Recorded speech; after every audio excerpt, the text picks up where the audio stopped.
A paz de Jesus, queridos. Deus abençoe a todos.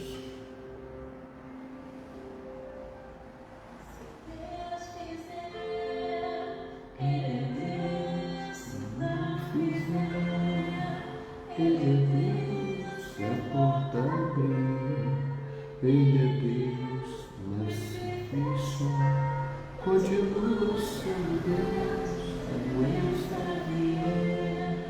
Ele é Deus, se curar do fogo. Ele é Deus, se a porta fizer. Ele é Deus, mas se inundar, continua sendo Deus. Não está firmada nas coisas que podes fazer. Eu aprendi a te adorar pelo que és.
Graça e paz do nosso Senhor e Salvador Jesus Cristo, mais uma vez, uma quinta-feira. Opa, tá tremendo, é trovoada, não.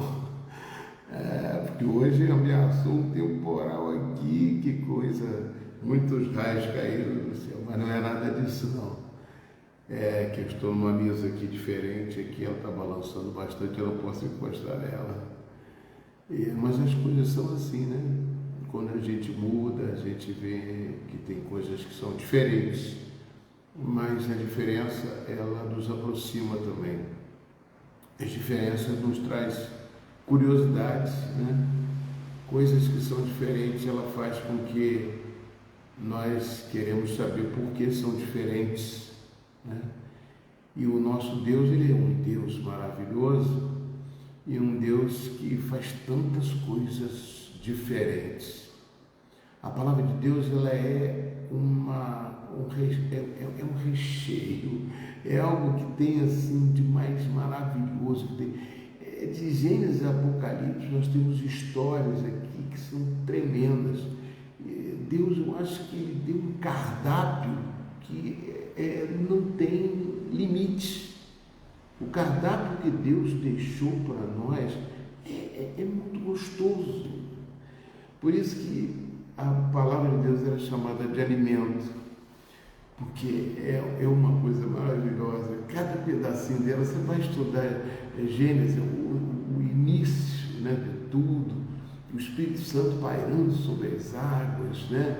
O Filho do Homem estava presente como o Verbo que se fez carne, como diz João. Então, há um repertório tremendo para a gente estudar, maravilhoso, gostoso, e chega, desabrocha no Filho de Deus, no nosso querido Jesus Cristo, né? Hoje eu quero pegar uma história dessas que faz com que a gente deixe assim bem intrigado, maravilhoso. É uma história que chama atenção por ser uma história sobrenatural, uma coisa que marcou a época e marca até hoje, né? E Jesus Cristo citou isso. Quando Jesus Cristo citou, eu falei, meu Pai, isso é uma coisa importante demais, né? Então eu vou ler alguns versículos para você aqui, para a gente poder tá interpretando essa mensagem de Deus, né? No capítulo de Lucas, no capítulo 17, no versículo 26 a 27, Jesus falou assim: assim como foi nos dias de Noé, será também nos dias do Filho do Homem. Comiam, bebiam, casavam e davam-se em casamento, até o dia que Noé entrou na arca, veio o dilúvio e destruiu a todos. Jesus está citando Noé. Eu vejo assim Jesus assinando embaixo a palavra de Deus. Eu falo assim: isso é real, porque é uma coisa muito sobrenatural. É uma coisa que nos chama atenção, porque ele construiu uma arca que é um transatlântico e suportou a maior tempestade do mundo. Como assim, pastor? Poxa, foi uma tempestade que inundou a terra toda. É uma coisa sobrenatural que não dá para a gente poder mensurar, imaginar como que pode ter acontecido essa tempestade. Né? Eu estava falando do raio aqui, a mesa estava tremendo, que eu vi ali uma ameaça de nuvens que vinham, parecia carregadas de chuva e de trovões. Eu vi os raios, eu tentei filmar os raios, aquela coisa rachando no meio. Eu falei: meu Deus, dá medo, né? A pessoa morre às vezes com um raio, mas ao mesmo tempo é uma coisa tremenda, é uma coisa que parte de cima para baixo, aquele raio. E a tempestade chove, mas inunda alguns lugares, mas a tempestade que chegou a Noé inundou a terra toda. Eu fico imaginando aquela bola de água, porque ficou tudo tomado, até as montanhas foram cobertas e destruiu tudo. Deus fez tudo isso, amados. Eu fico intrigado, porque é uma coisa que me chama a atenção dos arqueólogos.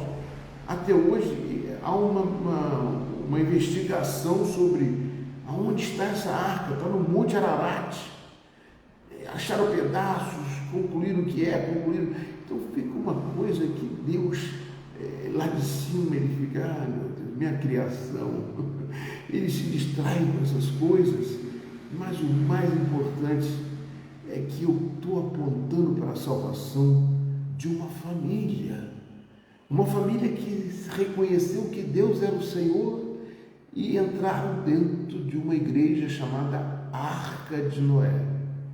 E o pastor Noé não somente levou sua família, mas levou todos os animais da terra, todos os pares estavam dentro daquela arca. É algo que foi assim, estupidamente, não é, extremamente maravilhoso. É uma coisa estrondosa. E a chuva aumentava, e as pessoas tentaram entrar na arca depois, não tinha mais como entrar, porque a porta foi fechada por fora. Quem foi que fechou essa porta? Não foi Noé que fechou. Eu creio que foi o Verbo que se fez carne, foi lá e Paulo fechou a porta e falou assim: porque Jesus Cristo um dia vai fechar a porta. Ele, quando vier para buscar a sua igreja, ele está aqui comparando, assim como foi nos dias de Noé, será também nos dias do Filho do Homem. Comiam, bebiam, casavam-se, davam-se em casamento, até o dia que Noé entrou na arca e veio o dilúvio. Quem fechou a arca? Fecharam por fora. Não tinha como fechar por dentro. Essa é uma coisa tremenda, amados. Deus é tremendo. E Ele faz, está tremendo. Maravilhoso. As coisas diferentes são coisas que nos chamam a atenção para que você se aproxime mais de Deus. Se eu sou diferente de você, eu vivo no mesmo habitat que você, nós estamos na igreja, né? Então nós temos ali pessoas diferentes, uns com um potencial intelectual, outros com um potencial financeiro, outro com pobre, outro, mas todos são filhos de Deus. As diferenças, elas se unem para adorar a Deus. Como é maravilhoso a gente entender a Bíblia e saber que você está dentro desta arca, dentro desse contexto, navegando pelo mundo, porque ainda esta arca funciona, ela existe, é a igreja do Senhor. aonde estamos ali, aonde o mundo tenta entrar, mas não consegue entrar. Como, pastor? Eles podem entrar não, eles não conseguem, eles são bloqueados pela idolatria, bloqueados pela incredulidade, bloqueados por não acreditar e não colocar a sua mente para poder ouvir a voz do Senhor, que bate a porta e diz: eis que estou à porta e bato. Mas se você não ouvir a minha voz, você não pode abrir. Se você não me identificar, você não abre, porque você vai me tornar desconhecido. E Jesus é desconhecido para o mundo, mas para você e para mim, Ele é o Senhor da glória. Ele que estava no princípio e estará no fim, estará comigo, estará contigo. E nós temos que bater a porta do trono e falar com muitas pessoas a nossa missão de salvar vidas para o reino. E não podemos ter vergonha, temos que dizer a verdade.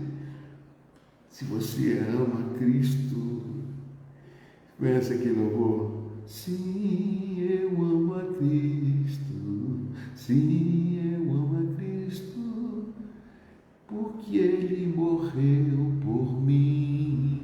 Que maravilha, né? Conhece esse louvor? Eu cantava no ônibus assim, de ficar: você ama Cristo? Eu amo a Cristo. Por que Ele ama? Por que você ama? Porque Ele morreu por mim.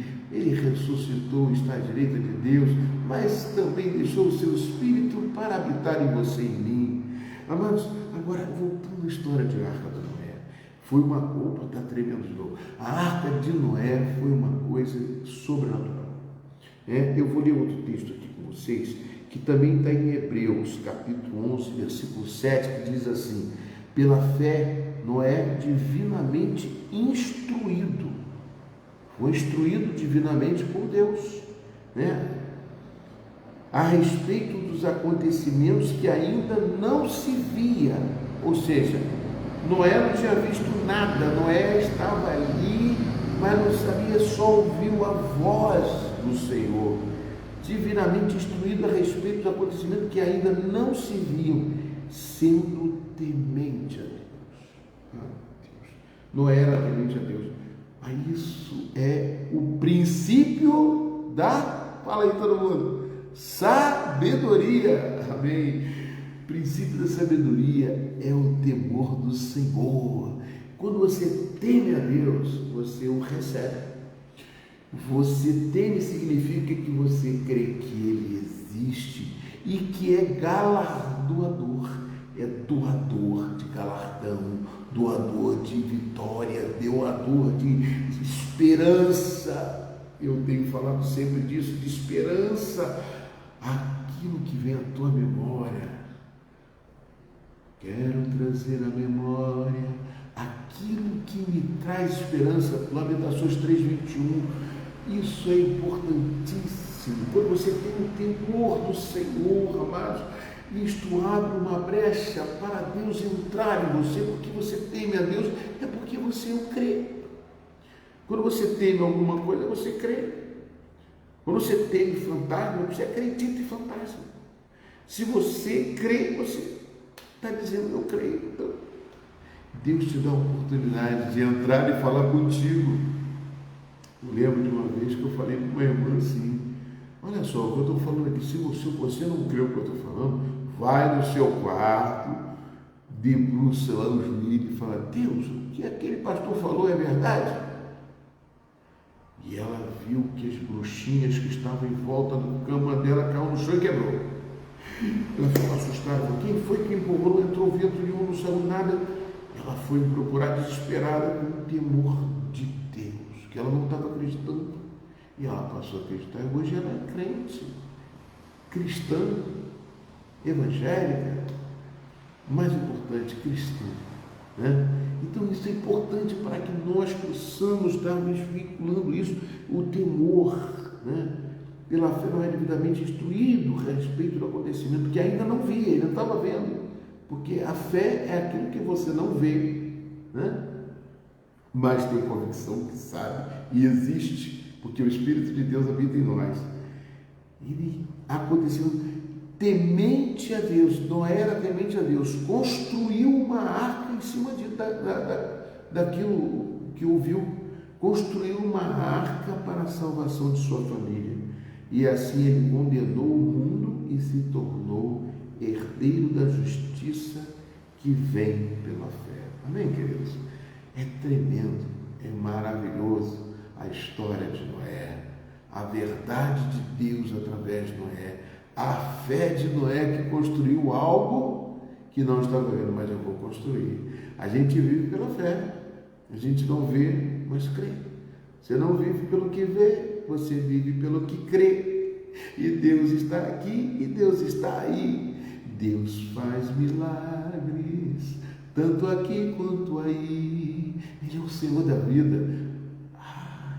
É desse jeito, né? E outro texto, amados, que eu vejo aqui, que eu separei para vocês, foi o texto onde aconteceu o fato, né? Então, Deus chamou Noé e foi lá e disse para ele, coloca tábuas de cipreste, bota tantas tábuas, faz tantos compartimentos, faz assim, faz...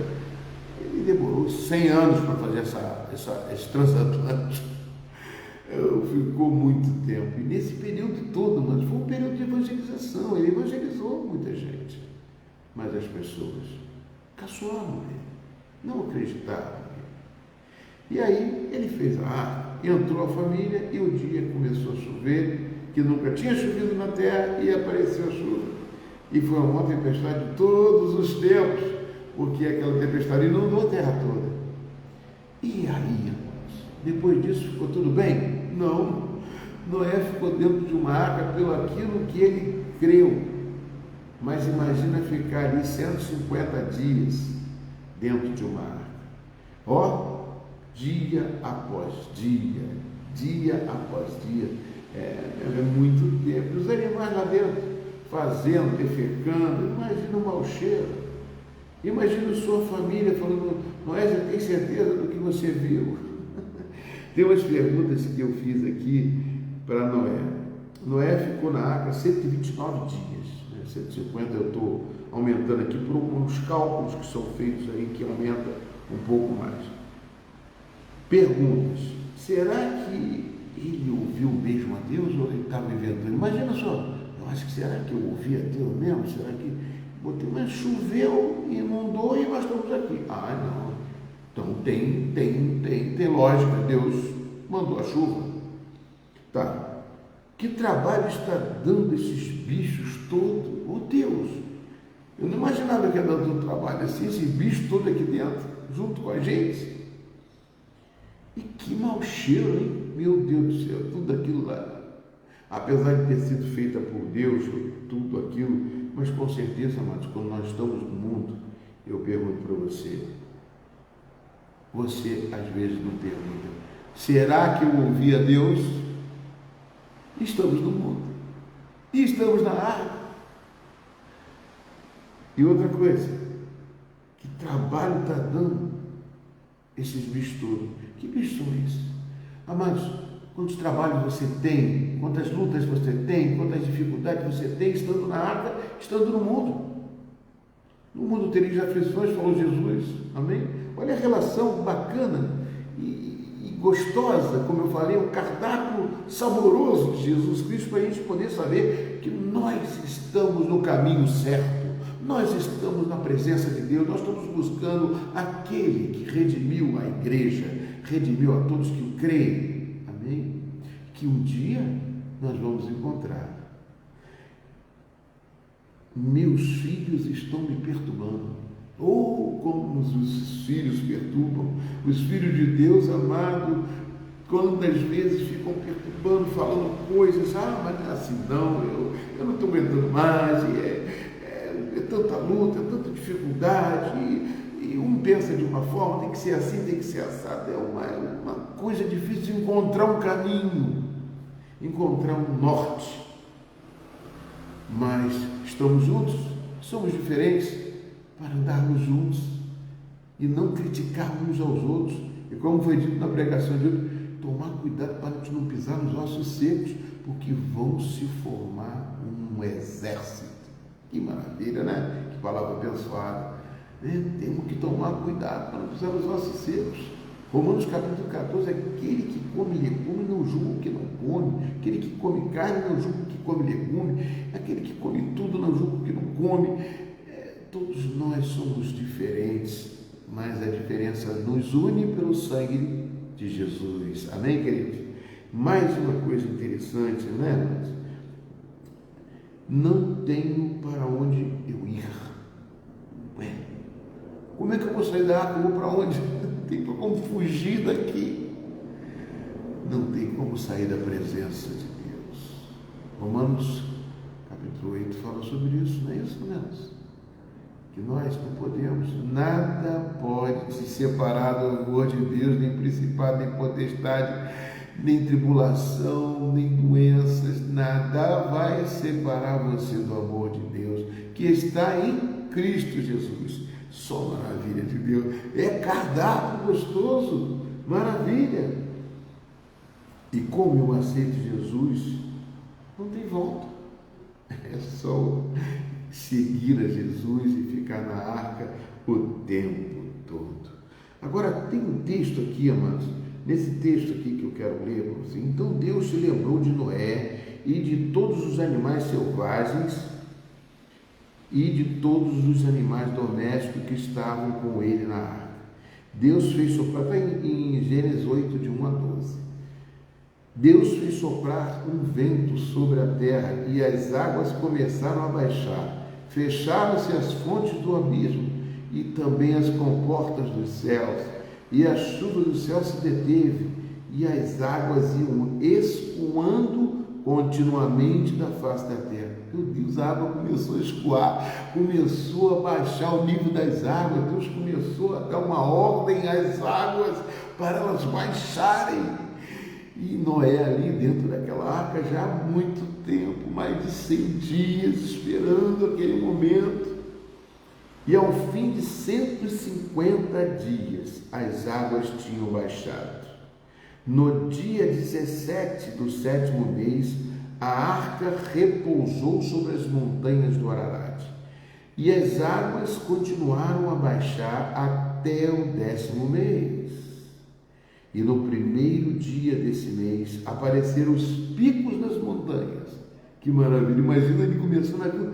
E aquela montanha, a coisa está baixando, o nível está baixando. E a ansiedade deste homem lá dentro daquela água, querendo pisar em chão firme, meu Deus. E nunca tinha havido chovido na terra, nunca viu tanta água assim. Continuando, mas e os picos da montanha. 40 dias depois, Noé abriu a janela que tinha feito na arca e soltou um corvo, o qual, tendo saído, ia e voltava até que se secaram as águas sobre a terra. Amados, por que Noé soltou um corvo, hein? É uma pergunta, né? Soltou um corvo. O que corvo se alimenta, amados? Pastor, o corvo se alimenta de defunto. Restos mortais, o corvo se alimenta de coisas impuras. É mesmo? É. Então eu acho que Noé estava com uma visão, sabe de quê? De ver um monte de gente morta sobre a terra. Todos aqueles que ficaram estavam mortos. Mas ele estava com a visão de mortos. Eu falo para você, não tenha visão de mortos.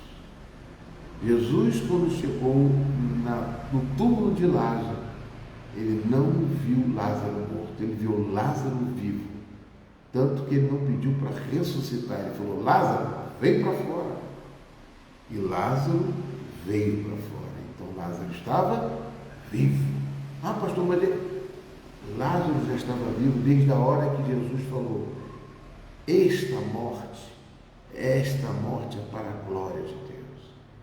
Ele não morreu, ele está vivo. Jesus já tinha profetizado, e a palavra de Jesus é para a vida e não para a morte.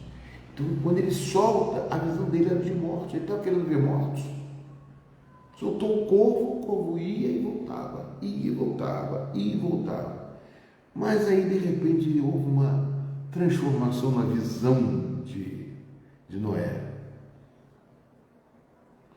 E ele, depois, Noé soltou uma pomba para ver se as águas já tinham diminuído na superfície da terra. Mas a pomba, não achando lugar para pousar os pés, voltou para junto de Noé, na arca, porque as águas ainda cobriam a terra. Noé, estendendo a mão, pegou a pomba e recolheu consigo na arca e a trouxe de novo para dentro da arca. Noé esperou mais 7 dias proféticos e de novo soltou a pomba fora da arca. À tarde, ela voltou a Noé, trazendo no bico uma folha nova de oliveira. Assim Noé entendeu que as águas tinham baixado sobre a terra. E esperou mais 7 dias proféticos, e de novo voltou a pomba, e ela não voltou mais para ele. Amados, a pomba já ficou hospedada na terra. Amados, quando voltou a primeira vez a pomba, ela trouxe um ramo de quê? Oliveira, do azeite. O azeite que traz a unção do Espírito Santo para Noé, da alegria de viver com Cristo. Mas eu acho tão bacana isso. A pomba, que é a mesma pomba que desceu no dia, como uma pomba, o Espírito Santo desceu, que Jesus Cristo viu. Esta é a pomba que fez e representou o nascimento de Jesus, a vinda de Jesus, o ministério de Jesus depois que ele foi batizado. Isso representa, amados, que nós estamos dentro da arca e as lutas que virão, as dificuldades que virão, elas são passageiras. O choro pode durar uma noite, mas a alegria vem pela manhã. E vamos discutir mais essa palavra. Tantas histórias maravilhosas. O sol parou. A glória de Deus se manifestou de tantas maneiras que nós possamos sempre adorar esse Deus maravilhoso. Eu deixo essa palavra para você, guardada no teu coração, para não pecar contra Deus. Sempre com palavras de edificação, palavras de bênção, para que você possa viver neste mundo tenebroso, mas sempre com a esperança, guardando na tua memória a esperança. Amém, Jesus? Que Deus abençoe vocês. Fica na paz de Jesus. Obrigado a todos vocês que estão aí. Eu louvo a Deus pela vida de vocês e muita unção, muita glória. Amanhã tem oração, 6 horas da manhã na igreja. Vá lá, que benção. E domingo de manhã temos estudo do Espírito Santo. Estudamos o Espírito Santo no Antigo Testamento e vamos continuar o nosso estudo do Espírito Santo no domingo pela manhã às 9 horas. Não deixem de vir, é fundamental. Eu costumo dizer que a igreja abençoada é uma igreja que não vive só ao culto à noite, mas que venha estudar a palavra, que venha orar, que venha evangelizar e se preocupar em salvar vidas. Nós somos chamados para isso. A igreja veio para a terra para salvar vidas, libertar os cativos e os oprimidos. Nós estamos aqui para isso. E este ano, 2024, aquilo, guarda na sua mente, na sua memória, aquilo que traz esperança. E nós vamos ter um ano abençoado em nossa igreja, estendendo as tendas, glorificando a Deus e salvando muitas vidas. Que Deus te abençoe. Fica na paz de Jesus. Tchau, tchau, pessoal.